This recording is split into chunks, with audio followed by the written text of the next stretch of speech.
এই দেখ স্পাইডারম্যান, আমি পৃথিবীর সবচেয়ে সেরা আইফোন কার কিনেছি, আর তুই কি এসব কলা দিয়ে বানানো আলতু ফালতু গাড়ি চালাস? স্পাইডারম্যান, এসব কলা দিয়ে বানানো গাড়ি এখন আর কেউ চালায় না, এসব গাড়ি শুধু ফকিন্নিরা চালায়। কি তুমি আমাকে ফকিন্নি বললে? তুমি কি জানো আমার এই গাড়ির কাছে পৃথিবীর সকল গাড়ি হার মেনে যায়? আজ পর্যন্ত কোনো দামি গাড়ি আমার এই কলার গাড়ির সাথে রেচিং করে জিততে পারেনি।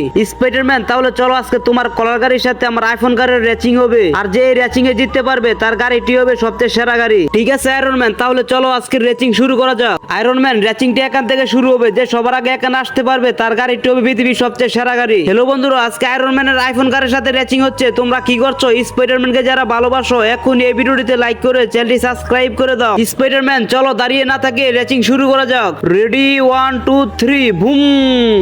স্পাইডারম্যান, তোমাকে আগেই বলেছিলাম তুমি আমার আইফোন গাড়ির সাথে রেচিং করে পারবে না। তাহলে দেখো আয়রন ম্যান কে পারে আর কে হারে। বুম। বন্ধুরা, আমি আয়রন ম্যানের আইফোন কারকে হারিয়ে দিয়েছি। তোমরা কি করছো? এখন এই ভিডিওটিতে লাইক করে চ্যানেলটি